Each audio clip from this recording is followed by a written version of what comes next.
Everyone, good morning and जय हिंद। मैं विवेक, आप सभी का स्वागत करता हूं Exampur defence warrior YouTube channel पे। कैसे आप सभी लोग? बढ़िया।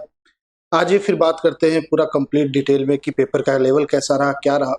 देखिए, आपको कई बार अगर आप मुझसे पढ़ते हो या मुझसे कभी भी कनेक्टेड रहे हो इन्फॉर्मेटिव वीडियो के थ्रू, मैराथन किसी भी थ्रू, तो मैं आपको हमेशा सलाह देता हूँ कि जब आपका एग्जाम होता है उसके 2 दिन पहले हमें कभी भी कोई क्लास कह दो, खूब ज्यादा यूट्यूब पे रहना या खूब ज्यादा मैराथन देखना और आपको सोच लेना कि इसी से क्वेश्चन आएगा, ये आपकी गलत फहमी होती है। क्योंकि लास्ट के 2 दिन हमें वही पढ़ना होता है जो आप पिछले 3-4 महीने से पढ़ रहे थे। यानी जो आपका कंटेंट है, जो आपका नोट्स है, उसको रिवाइज किया जाता है। वो रिवीजन कब करोगे आप? हम सभी लोग नोट्स 4 महीने का अगर बनाए, उसको कब पढ़ेंगे? जब हम लास्ट के 2-3 दिन में सिर्फ मैराथन या वीडियोज पे डिपेंड रहेंगे। और वही चीज आपको अब की बार भी देखने को मिला। और साथ ही साथ हमेशा कभी भी आप देखोगे एनालिसिस होने के बाद तुरंत आप कहते हैं सर उस पे एक्सपेक्टेड क्वेश्चन लगा दो, जैसा पेपर आया था इस टाइप का, कि अगले शिफ्ट में कैसा आ सकता है। तभी मैंने आपको समझाया था, जब हमारा पहला शिफ्ट का एनालिसिस हुआ तो उस वक्त भी मैंने समझाया था एनालिसिस का बस देख लो, ठीक, हाँ क्वेश्चन आ रहा है, ठीक, हमसे लग जा रहा है। बट ये मान लेना कि वैसा ही क्वेश्चन अगले शिफ्ट में आएगा, उसी पैटर्न को फॉलो करेगा, ये गलत फहमी है। तो आप सभी लोग क्या करते हो, पहला शिफ्ट का एग्जामिनेशन का पेपर देख के आप सेकंड शिफ्ट, थर्ड शिफ्ट में जाते हो या अगले दिन तक जाते हो। जैसे बहुत सारे बच्चों का मान लीजिए 17-18 तारीख को हो गया, जिनका पेपर 19 तारीख है वो 16-17 वाला देख कर जाएंगे। उनको समझ में नहीं आएगा पेपर कैसा बनेगा, क्योंकि काफी डिफरेंस 16-17 तारीख वाले में देखने को मिला पेपर में।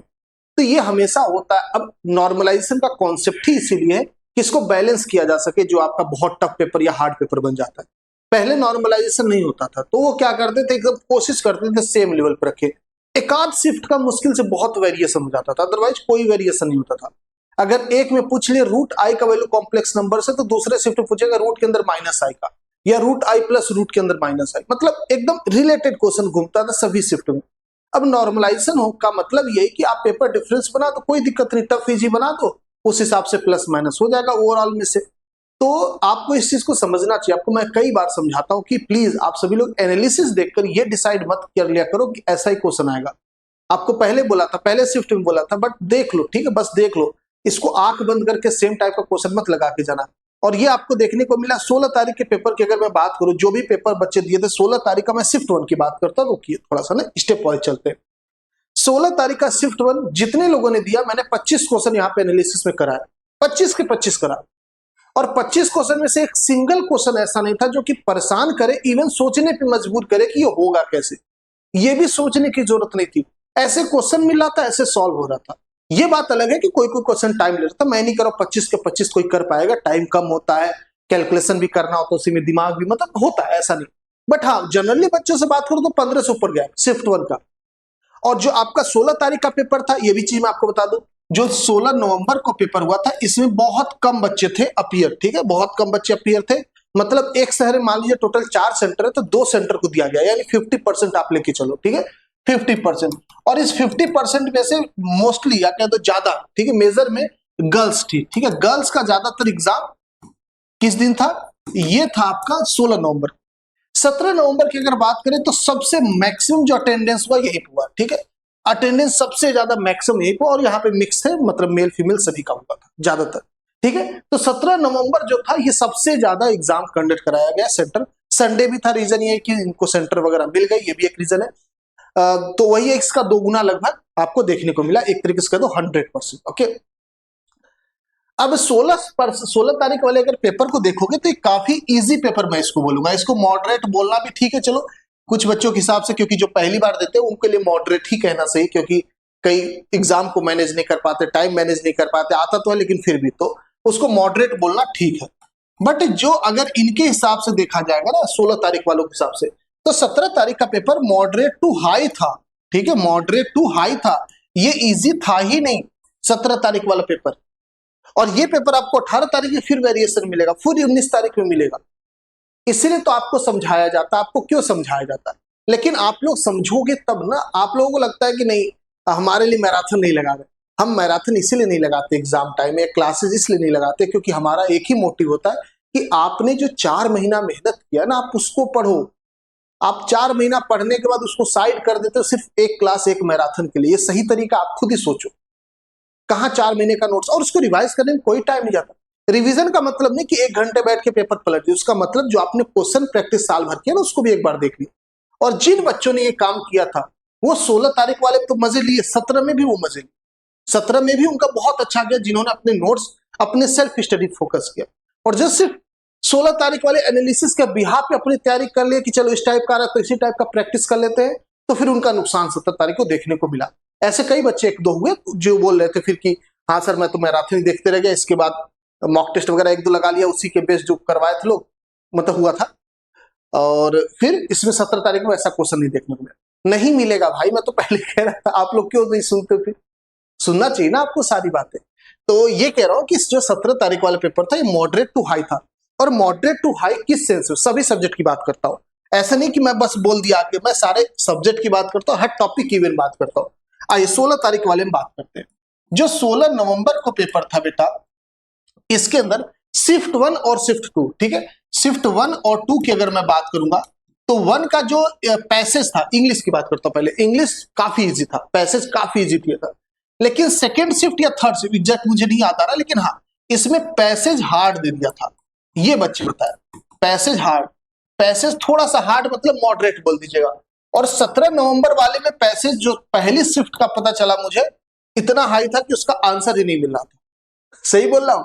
ईमानदारी से बताना सभी लोग, कमेंट करना, ठीक है, अगर जो मुझे इंफॉर्मेशन मिली बच्चों से जो बात किया।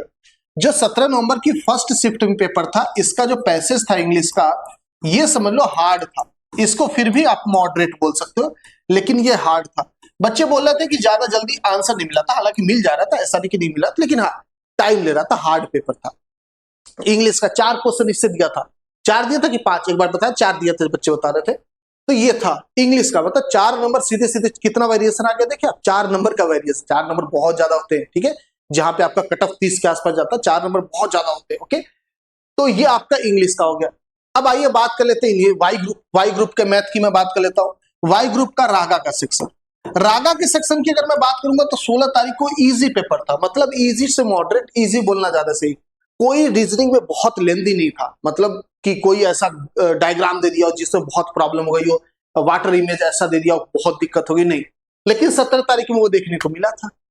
17 तारीख में रीजनिंग में कुछ क्वेश्चन था, ठीक है, नॉन वर्बल वाला, शायद बच्चे परेशान हो रहे थे। अब ये भी आप कमेंट करके बता देना, मैं जितनी बातें बता रहा हूं सब बच्चे मुझे बताए तो मैं आपको डिलीवर कर रहा हूं, इसमें कोई वेरिएशन होगा जरूर बताना, ठीक है, और सहमत हो तो भी बताना। तो 17 तारीख में रागा का सेक्शन भी थोड़ा ऊपर दिखा कि नहीं दिखा? आइए अब 17 तारीख वाले में कंपेयर कर लेते हैं, फिजिक्स को कंपेयर करो। भाई साहब बहुत ज्यादा जंप किया फिजिक्स ने अच्छा खासा जंप मारा 16-17 तारीख में, सबसे ज्यादा किसी ने जंप मारा तो फिजिक्स। 16 तारीख का फिजिक्स सॉल्व करने लायक था। बच्चे बोले सर 25 में से 15 प्लस तो आना तय है, 16 तारीख वाले बोल रहे, और 17 तारीख वाले बोले सर कट ऑफ तो पार है ना, मतलब 10 प्लस अपना है। तो ये वेरिएशन देखने को मिला कि एक भाई बोला कि कहीं 15 से ऊपर 20 उतना आ जाए, एक बोला भाई कट ऑफ पार हो के बस नैया पार हो गई, खुशी की बात है, क्योंकि इसमें न्यूमेरिकल डाल दिया था अच्छा खासा। 17 तारीख वाले में न्यूमेरिकल फिजिक्स में डाल दिया था, तो ये फिजिक्स में वेरिएशन मिला। ऐसे मैथ में देखने को मिला। मैथ का तो मैं खैर आपको 100% पोस्टमार्टम करके एक एक टॉपिक से बता दो कैसे क्वेश्चन वेरी किए। आप देखोगे 16-17 तारीख का पेपर कहोगे यार क्या क्वेश्चन पूछा था, ये इतना इजी कैसे पूछ सकता है इतने साल बाद? पहले आता था, बहुत पहले इतने इजी आते थे, ऐसा नहीं कि नहीं आते, बहुत पहले आते थे। अब तो बहुत चेंज हो गया था लेवल, फिर अचानक से कैसे हुआ? फिर 17 तारीख को बताया नहीं वो गलती से दे दिया था जी वाला, आओ जाओ असली एयरफोर्स दे रहा हूं मैं। हाँ भाई 17 तारीख को मैथ भी बढ़िया दे रखा था, आप ऐसे मत मानना मैथ इजी था, ठीक है, बहुत ट्रिकी क्वेश्चन दे रखा था एक दो। तो ऐसा पेपर था, बताइए कैसे इसको अरेंज किया जाए, कैसे बैलेंस किया जाए। अब मैं 17 तारीख के पेपर और 16 तारीख के पेपर पे आपको बताऊं कि ये टॉपिक पढ़ लो, फिर तो आपके साथ धोखा नहीं होगा? ये बताओ, आप लोग धोखा अपने साथ कर लेते हो कई बार, मैं आपको समझाता भी हूँ ये सब चीजें काम नहीं आती। देखो आप क्या है ना, आप लोग खूब मेहनत करते हो, साल भर करते हो कि नहीं करते हो, और लास्ट में सोचते हो ना साल भर की जो मेहनत है ना वो शॉर्टकट मिल जाए हमारी, वही दिक्कत हो जाती है। जो बच्चा साल भर नहीं पढ़ा वो भी डिपेंड है मैराथन पे, मॉक टेस्ट पे, जो साल भर पढ़ा वो भी उसी पे डिपेंड है। तो दोनों में वेरिएशन कहाँ है, दोनों में कहाँ कंपैरिजन है बताओ? बस आपको थोड़ा जल्दी समझ में आएगा, उसको लेट आएगा, यही अंतर है।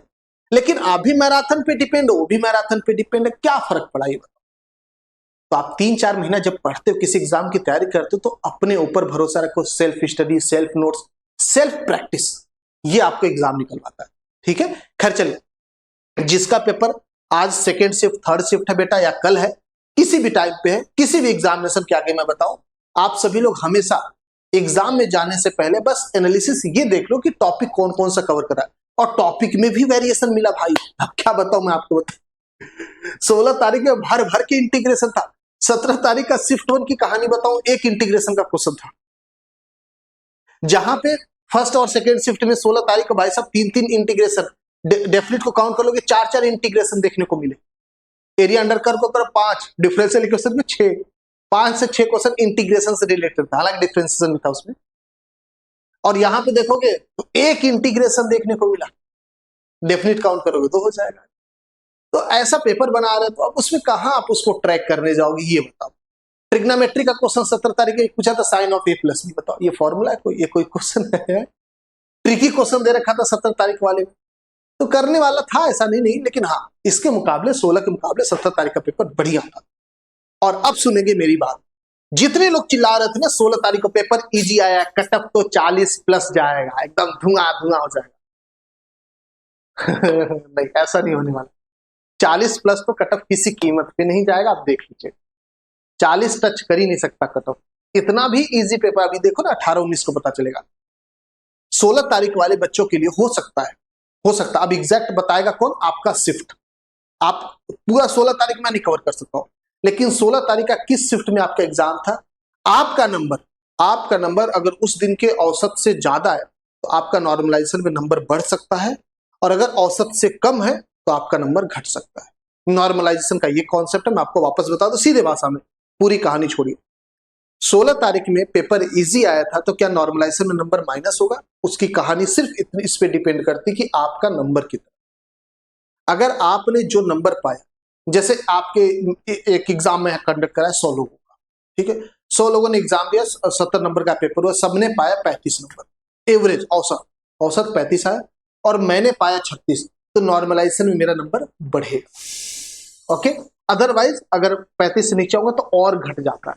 उसको फॉर्मूला से मैंने आपको समझाया था, फॉर्मूला होता है उसका ना, उस पर यही डिपेंड करता है कि आपका औसत से कम है कि ज्यादा है। अगर आप एवरेज से ज्यादा पाए हो तो आपको और ऐड किया जाता है, मतलब आप इंटेलिजेंट हो अपनी शिफ्ट में।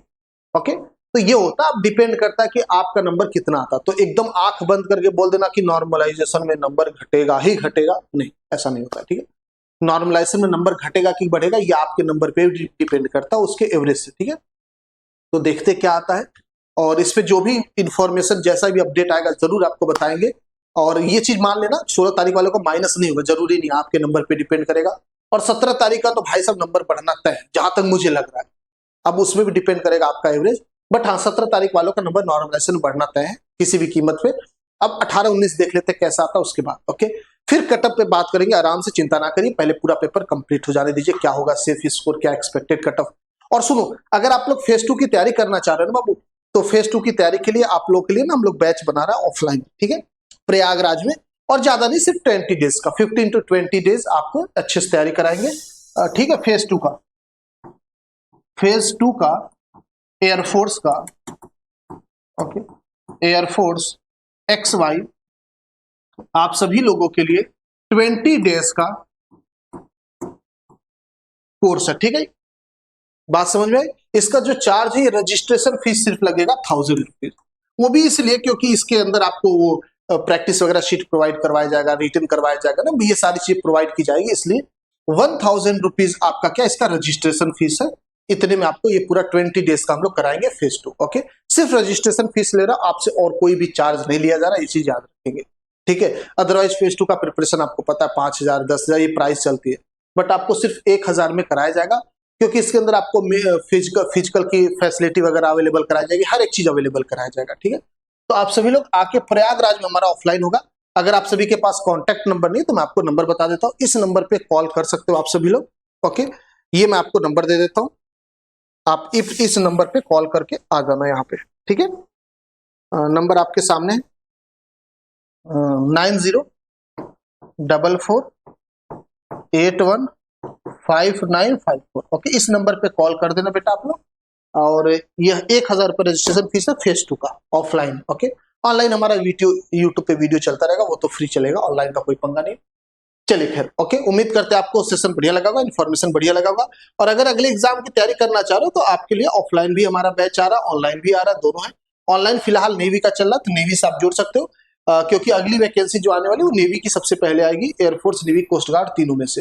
तो नेवी की तैयारी करो, इसके साथ एयरफोर्स अपने आप प्रिपेयर हो जाता है, क्योंकि नेवी का थोड़ा सा लेवल भी बढ़िया होता है, मैथ वगैरह की खासकर बात करेंगे, और इसके अंदर एक्स्ट्रा सब्जेक्ट भी कवर हो जाते हैं, जीके वगैरह, ठीक है। तो आप सभी लोग महासागर 2.0 बैच ले सकते हो, 599 का ये आपको पढ़ने वाला है, 18 नवंबर तक बाइलिंगुअल कंटेंट है, स्पेशल बैच है नेवी SSR बिल्कुल टारगेटेड। ओके, इसकी क्लासेस चल रही बेटा, 2 चैप्टर लगभग सभी सब्जेक्ट में 2-2 चैप्टर, 1-2 चैप्टर हुए, अभी नया बैच है, अभी बहुत बचा सिलेबस, तो आराम से पढ़ रहे हो। ओके, आप सभी लोग आ सकते हो इस बैच के अंदर, इस नंबर पे व्हाट्सएप नंबर कर सकते हो, या आप कॉल करके भी बैच ले सकते हो, ऑनलाइन घर पे बैठ के तैयारी कर सकते हो। और उम्मीद करते हैं आपको समझ में आ गया होगा कि कैसा लेवल था 16-17 का, है ना। और जैसे भी इंफॉर्मेशन मुझे मिलता है मैं आप तक जरूर पहुंचाऊंगा। मिलते हैं, आप सभी लोग अपना ख्याल रखेंगे। हाँ, फीडबैक जरूर देना कि मैं सही इंफॉर्मेशन दिया कि गलत, क्योंकि मुझे जो पता चला आपका फीडबैक जरूरी सभी बच्चों का। मेरा मानना है कि 16 तारीख के मुकाबले 17 तारीख का पेपर हार्ड था। अब आप लोग बताएंगे कि सही बोल रहा हूँ कि गलत बोला हूँ।